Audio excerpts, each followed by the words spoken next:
it was a good learning lesson. I was running around and it was probably around midnight, 1 in the morning, because this is like one of the times I had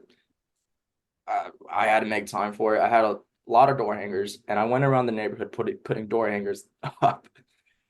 And this gentleman came out. Keep in mind, I wasn't expecting to see anybody, and he yells at me. He goes, what do you think you're doing?" And keep in mind, he's using a lot of other words too.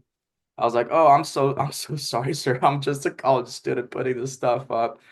And he goes, "You're lucky I didn't bring my gun out." He's like, "Don't ever come on my property again. Get out of here." I was like, "I'm so sorry." So that was a Oh good my, learning. So especially like learning with how to handle rejection, you can't take it personal, because after that, obviously I was deer in headlights, but like I woke up the next morning and like went right back at it.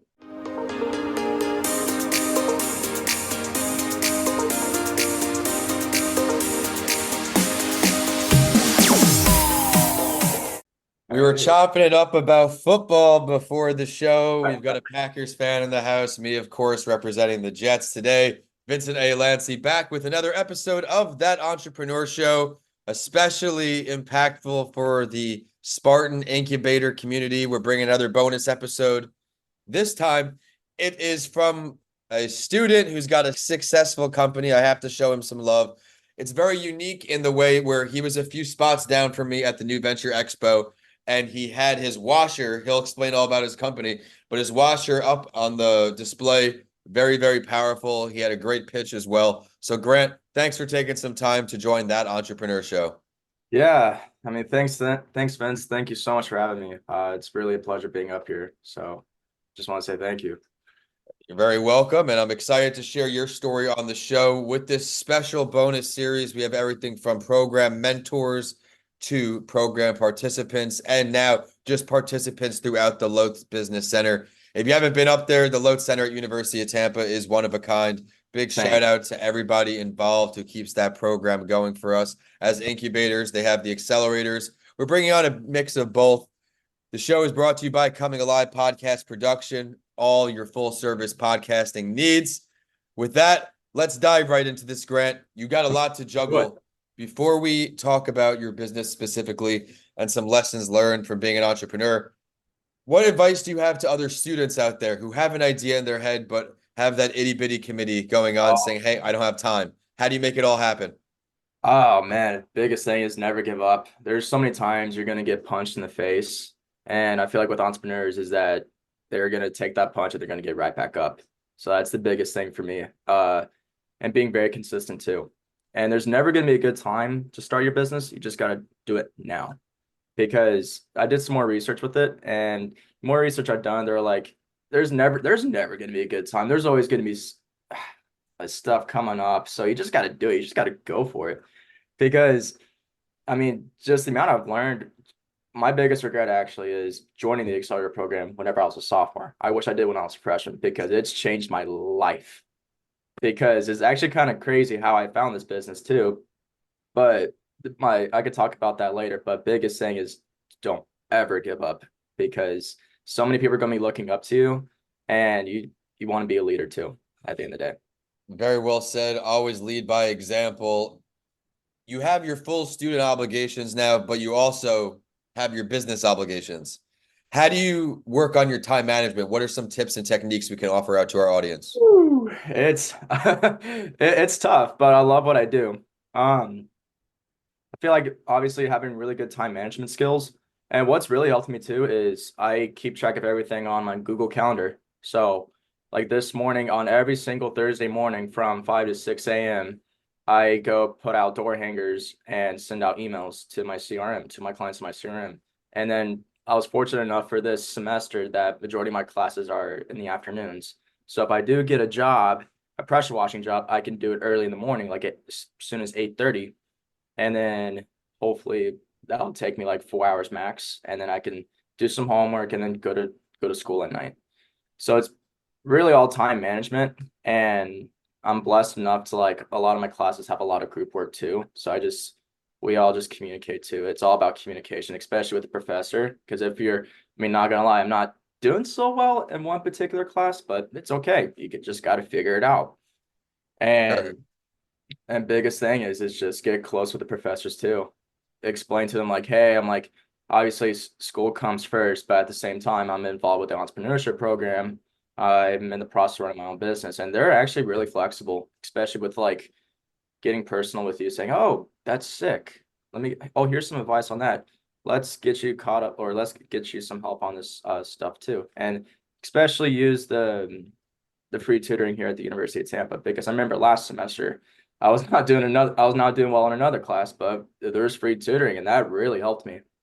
Thank you for sharing all that. I mean, as a business owner, there's plenty of obligations, but as a student as well, you're really juggling it all. So definitely be proud of yourself. You're doing a lot at one time.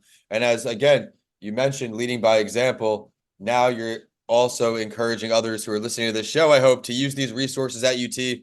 UT has amazing resources, not just a load center, as he just said. What were the name of some of those programs that you're using to get your grades back on track? Yeah, it was the tutoring center in the technology building. It's up on the second floor, and you use this program called Navigate, and then you just plug in the classes that you're currently taking, and the tutors will legit pop up their available times. You can either schedule an appointment with them, or you can meet in their office hours, basically.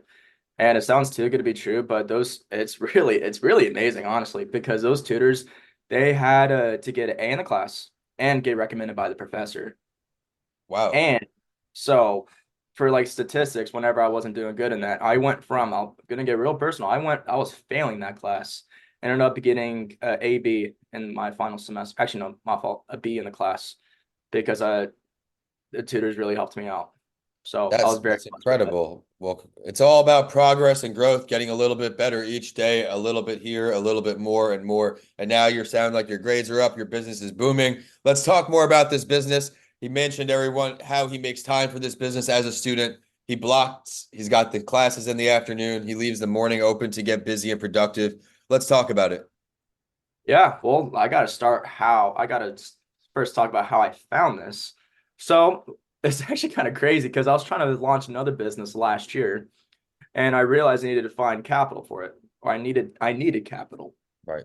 And I was like, well, I've been doing this back home. I've been doing pressure washing, window cleaning back home for like 4 years now at my old job. So like pressure washing like the exterior surfaces and stuff like that. And it's like, well, man, let me just get some equipment, go door to door, see how that goes. It was okay, but last semester when business was actually doing really good, I was like, well, hell, I'm like, I'm starting to make pretty good money. I was like, you know what? Let me just go on and get my LLC, get insurance, and let's figure this stuff out. So that's how I found crystal clear washing. And whenever I do crystal clear washing, it all started from pressure washing. Like whenever I started in Tampa, it all started from pressure washing my house and pressure washing my fence. And I was like, well, man, I was like, it's a 9 day difference. I was like, let me just market myself and just let's see what happens with it. And I think something I want to even ask your advice on here for our audience.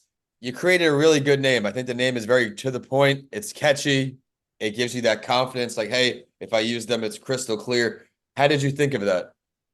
So I was actually just playing around on company names, and it's a big inside joke for my family back home because my dad, when anytime he get pissed off at something, he's like, "Okay, we need to be crystal clear with this." Now I'd be a smart aspect. I'm like, "Well, Dad, crystals aren't really clear," but and then you just get pissed at me with that. So we've always joked about that for the whole time. I was like, "Well, crystal clear." I'm like, "That's catchy. It's cool." And then as soon as I went to go file for my LLC, crystal clear was already taken. So I was like, "Well, crystal clear cleaning, crystal clear pressure washing, crystal clear exterior cleaning." I was like, you know what? Let me just keep it crystal clear washing because I could wash decks, patios, driveways, houses, solar panels, fences, anything. Washing can fill up a lot of categories on what I exactly want to wash for my company. So that's how I found crystal clear washing, was getting my LLC, or that's how I Not, found it. I like how you're not limiting yourself right now while you try to search for your niche. Right now, who is your best customer? Who's your ideal customer if anyone's listening on today? Realtors, realtors, Let's talk about 100%. that. Yeah. So a lot of mornings I go on realtor.com and how it works is that I just plug in my information, acting like I'm trying to look for a house.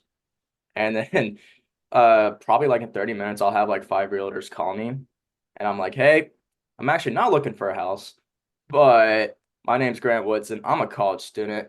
I have my LLC, crystal clear washing, what we do, and I just do a whole business pitch. And a lot of the times is that they're like, oh, I'll put you in my back pocket. But I feel like what I learned from past experience is that just getting my name out there, it's going to come over time and you have to give it time. So whenever you give estimate, I've given multiple estimates to realtors and that's a big part of my clientele. And yeah, I've been very blessed for having realtors, a lot of realtors in my CRM because that could definitely transform the property and it Mhm. could add a lot of value to the property where it's just a simple $300 little wash. A lot of good messages in there. Be patient. Things take time as entrepreneurs. And there's a quote in the Low Center on one of the walls as you walk towards the back.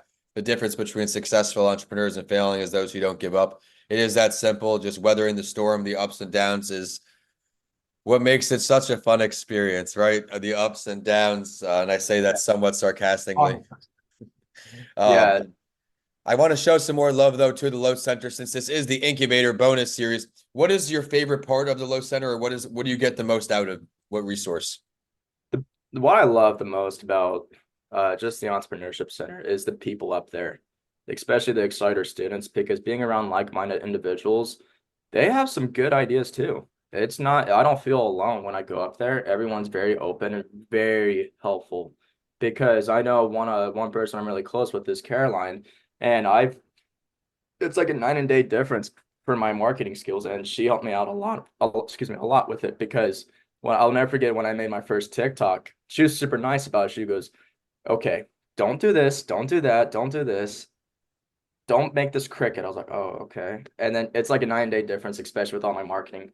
So that's one thing I love about the Entrepreneurship Center is the students that are up there because they're all in the same mindset as you by wanting to do well. They don't want to give up and they want to start something. That's what I love. The Low Center is a great place to go for that reason. And with entrepreneurship, it's very different than other sectors. I worked in finance mainly before I became a full-time entrepreneur. People aren't as quick to help you. You always want to be better, look better to your boss against your competitors, your colleagues. You always want to look like you're doing a better job. It's cutthroat. In entrepreneurship, everyone's always willing. I can't say everyone. Most people are willing to just share their experiences, their lessons learned. One of the many goals of this show is to bring on people to talk about those tough times. And while we're on this topic, Grant, what has been one of the biggest challenges for you in entrepreneurship? Getting my name out there. And I'm honestly used to it now, but you're gonna get told no over a million times because I'll never forget it. This happened last semester. This was bad, but it was a good learning lesson. I was running around and it was probably around midnight, 1 in the morning because this is like one of the times I had to make time for it. I had a lot of door hangers and I went around the neighborhood putting door hangers up. And this gentleman came out. Keep in mind, I wasn't expecting to see anybody, and he yells at me. He goes, what do you think you're doing?" And keep in mind, he's using a lot of other words too. I was like, "Oh, I'm so sorry, sir. I'm just a college student putting this stuff up."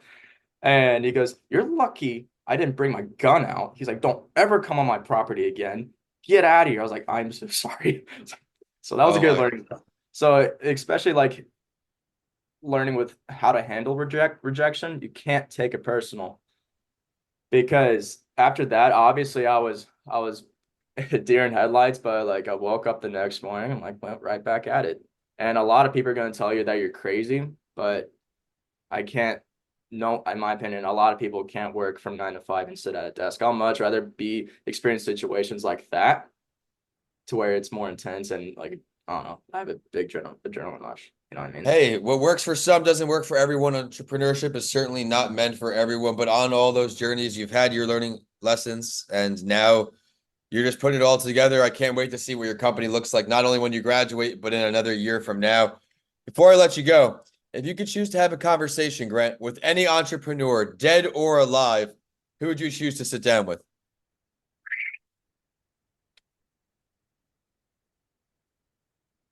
I love asking this question. Today is one of my podcasting power days. I call them the binge days. I've already done 3 recordings staring at this screen, and I always love looking at the guest's face, just like, Thomas Edison, I love going back that far. Let's talk about why. because it took him over 1,000 different ways to invent a light bulb, and he only needed to find one way.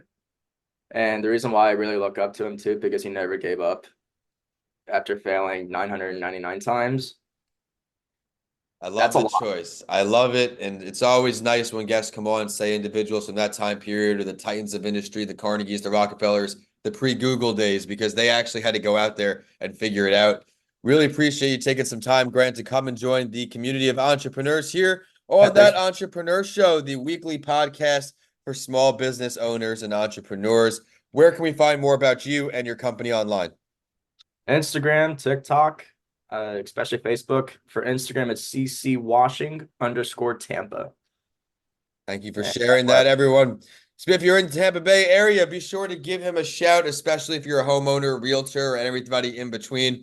We are at That Entrepreneur Show on all social media, with me being at Vincent A. Lanci on all social media and YouTube. Be sure to subscribe to me on YouTube to get some clips from today's show in video format. With that, we are signing off today, both of us in Tampa. Grant, thanks one more time. thank you.